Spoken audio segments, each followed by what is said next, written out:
guys, welcome back. So today we are going to be doing the BoxyCharm Boxy Luxe 2-week review. Usually I just take the card and I just go in, if I remembered where the card was, one second. So usually I would just take the card and then go down the list in the way that it's listed here. But today I actually just want to start with the curling wand. So here's the curling one here, and this is the Sutra clipless curling iron with cool tip that retails for $65. So I used it quite a few times. I used it to do my hair today, and as you can see, my hair pretty much does not look like it was really curled at all. Here's a quick video of what I looked like as soon as I was done. Alright, so real quick before I even get started with the rest of the video, I just finished using that curling iron on my hair, so I wanted you to see what my hair looked like immediately before it has a chance to drop and change too much. So this is what it looks like, because it most likely will not look like this again by the time I'm done. So that's what it looked like as soon as I was done. Here's what it looks like now after I've done doing my makeup. It's pretty much just flat. I mean, if you like just the gentle wavy look, then you can get that. Now mind you, I understand that on freshly washed hair, it's a lot harder for flat irons or curling irons or anything like that to really hold a good curl.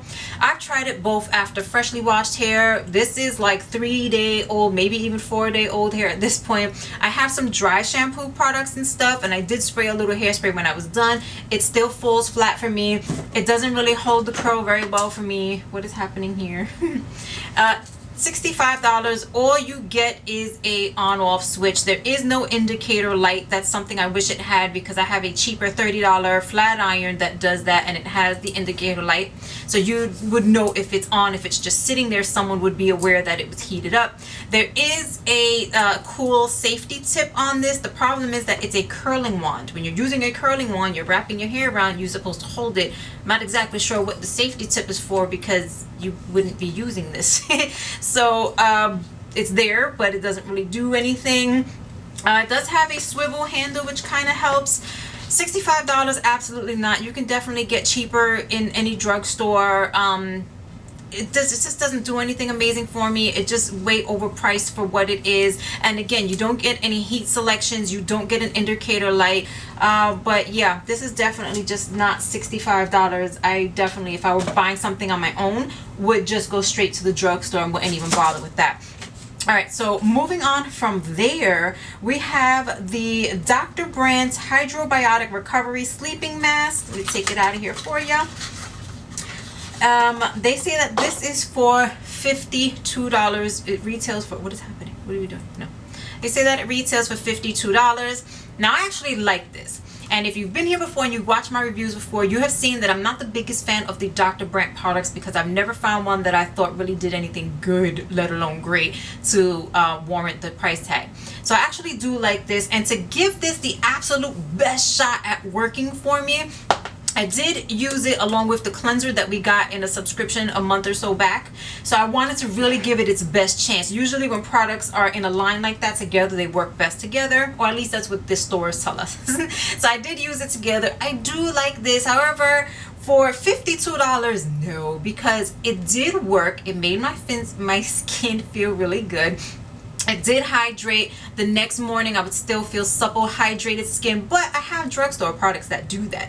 Other than that, it's not doing anything fantastic. There's nothing amazing happening on my skin. There was nothing that I couldn't find from a drugstore product. So I was happy that finally there was a Dr. Brandt product that I'm like, okay, good, I finally like one, but the price tag is still not worth it, so I would totally skip out on that one. No. Next up, I'm going to jump to the Glow Recipe Pineapple C Bright Serum. Here's what the box looks like. If you're using this, I do recommend leaving it in the box, because it says to keep it in a cool, dry place. So I just kept returning it to the box as I used it. Now, just for argument's sake, here's a video really quickly showing you what my skin looked like before. Alright, so before I get started putting on any makeup, I want you to see what my face looks like after it's been cleansed, after I've done the moisturizer, after I've done the brightening serum, the vitamin C. So on the left half of my face, I've been putting the vitamin C pineapple serum on this side, and then I'll go in with the Dr. Brandt moisturizer over it, and then simply the Dr. Brandt by itself on the right side of my face. So I wanted you to see that without any makeup or anything over it, so you can just see for yourself what it looks like.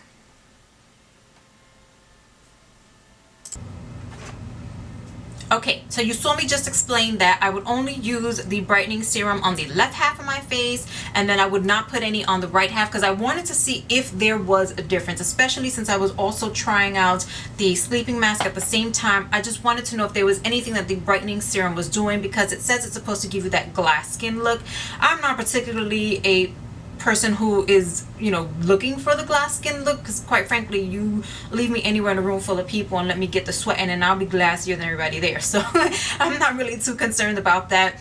It smells really nice, but it is a strong, exact pineapple scent. So if you don't like pineapples, or you don't like that like fresh pineapple scent, like you just cracked open a can of Dole pineapples, then forget it, it's not for you. But I actually do like that. I don't mind the scent at all. It didn't bother me. I just didn't feel like it added anything, because the way my face looked on the right side, but it just solely had the recovery sleeping mask on it, didn't look or feel much different from the side that had the brightening serum. I don't feel like my skin has changed much at all in the 2 weeks that I've been using it. It looks the same, makeup still sits the same up on it. So yeah, I really would have, oh, I'm sorry, I didn't even see how much that was, did I? That was for $49. So I figured that's way overpriced for the fact that I didn't see after 2 weeks anything amazing. Like, I would have expected more by now. So definitely something that I would skip over, because I just wasn't super, you know, blown away by it. Next up here we have the IGK Mistress Hydrating Hair Balm, and this says that it retails for $29. Here's the thing, it smells incredible. It says there's coconut oil in it. It smells so freaking good. I love that coconut scent, which is funny because I don't really like the way coconut tastes, but I like the way it smells. Bam. So I really love the way it smells. I was afraid that the oils would weigh down my hair, because I have pretty thin hair to begin with, and my hair tends to lay flat regardless. I have to do a lot to give it some kind of body. So this did not, at least I feel, in my opinion, did not actually weigh my hair down or anything. It did work to keep frizz away, which it does say that it will work to do. So I felt good about that. It was after I washed my hair and I towel dried it. I put it on. That was the first way that I tried it, and the next day I woke up, my hair looked good, no frizzies, no nothing. And then I also tried it on my hair dry to help sleep down my hair, but I wouldn't use too much, just a little squirt, maybe a little less than dime size together, wipe it through my hair, and I felt like it did help me control frizz, not flyaways, don't confuse the two. It did help me control frizz. So I love the way this smells. I like the way it works. $29. I've never had another product that works like this for me. I guess it all depends on how long it'll take me to go through this, because if this is something I would go through far too often, I wouldn't want to keep spending $30 every time, because then the price goes up there and it gets really crazy. But so far, for having received it, I really love it. If you can afford it, if this is something that you're looking for, then I would say go for it, because it does perform beautifully well and it does have a really nice scent to it. Otherwise, I may have to keep looking, but we'll see. We'll see. That one I'm going to chalk up to personal preference there. All right, so moving on from there, we have the Violet Voss Essentials Eyeshadow Palette for $29, and that's what it looks like in there. My favorite colors were the top row. Today I used cream, sand, terracotta, and cinnamon for my eye look, but that top row, all those colors just called to me. They just, I don't know, I was loving all of them. Two pinky purpley going on here on the bottom for me, so I really didn't mess with that too much, except for cinnamon and black. The black is more like charcoal, and to me, when I think charcoal, I think more of like a dusty black, so not exactly like the most bold black you're gonna get. But still not bad for what it is. I don't know, $29. I'm gonna say it's definitely a bit much. There is quite a bit of kick up, but it doesn't stop the colors from working, from blending well, from being saturated. But I just feel like there are palettes that are bigger than this that'll give you more colors that'll still perform just as well and not be this expensive. So I really do like it a lot, and I'm glad that I got it. But for $29 for just this, I'm gonna say no. I would definitely pass on that. Next up from there is the Hank and Henry Blickety Black eyeliner for $20. Okay, here's the thing. When I first tried this on, I decided to put it on my eyes without any makeup on, and it was a streaky mess. It barely showed up as a saturated black, and I was so disappointed. I'm like, come on, Hank and Henry, I usually like your products. So don't put it on bare skin, because I guess the natural oils in your skin and this formula just won't mix. It'll just look like a hot mess. However, once you've got makeup on, it works exceptionally well over makeup. It's very easy to use. The brush stays full of product the whole time you're using it, even if you're sitting there for 10 minutes just going over trying to fix it. It works incredibly well. It lasts a long time. I don't see any smudging of it. I don't see it streaking. Even if I find a spot after it's dried up for a few minutes and I want to touch it up, I can go touch it up and it won't pick up the product underneath, because I've seen that happen before. $20 seems kind of steep, but this is again one of those products where it depends on how long it lasts, it depends on how often you use it, and it depends on whether or not it'll dry out before you end up finishing the product itself. So this is a toss-up for me. It's only been 2 weeks. I haven't had a very long time with it, so if it works that well and it lasts a long time, I would say worth $20. If it doesn't last very long, then I would say not worth it, because you can definitely find others at the drugstore. So another toss-up. Moving on from there, we have the Stila Stay All Day Liquid Lipstick for $22. I love this color. It's in Rubino. I have it on my lips now.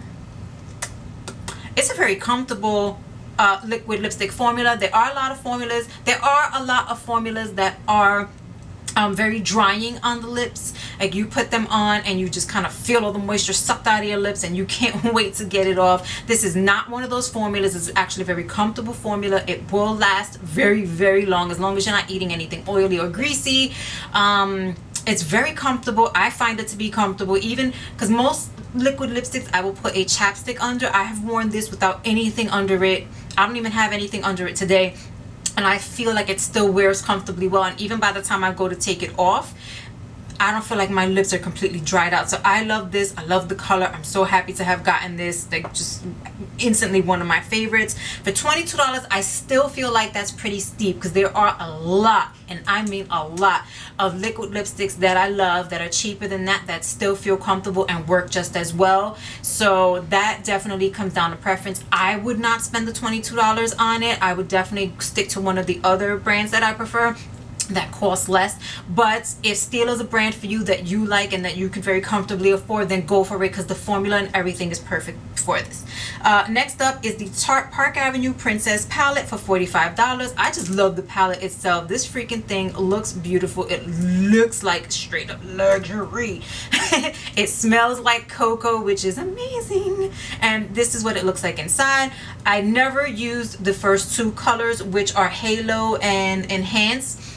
I just didn't find any use for them for me personally. I did use every other color though. I like to use Angle as a contour for the cheeks, because I feel like this is the most cool toned one in the palette that really works for that, but it's not too muddy looking. It just works really well for me. Then I like Princess Cut as a all over bronze, just because it is a tinge, and I mean a tinge bit warmer, but warm enough to really get the color back in the face. Then I like to go over all of that with Carrot, because Carrot is the one that reminds me the most of Physicians Formula. And it's funny that I would compare a high-end product to Physicians Formula, but Physicians Formula is like one of my holy grails. Like, if you can't come close to that, and that's drugstore, then I don't care what kind of high-end product you are, you're trash. That's it. So that one is the one that reminded me the most of Physicians Formula. So even after I have used Princess Cut, I like to dust over with Carrot, because there is the slightest, barest hint of sheen to it that just brings a little bit more life back to the face, so it doesn't look so matte and dry. Is something there that just kind of, you know, makes your skin still look alive. So I definitely love it for that. And the last one, Crown, never got too much use out of. I think I've only tried that out twice and I found that it doesn't entirely work for me. But I also tried that as an all over one. Maybe in the summer that would be a better all over option for me than Carrot does. But I've already started losing my tan, so that one just seemed to be a bit too much. But overall I ended up liking it. It's just not something I can really use all the time. And that brings us to the end of this video. So if you have any further questions about any of the products that I mentioned, please feel free to leave them down below. I'll be more than happy to answer them for you. If you haven't already, please comment, rate, subscribe, and hit that notification bell. You all have an amazing rest of the weekend wherever you are, and I'll see you in my next video. Bye.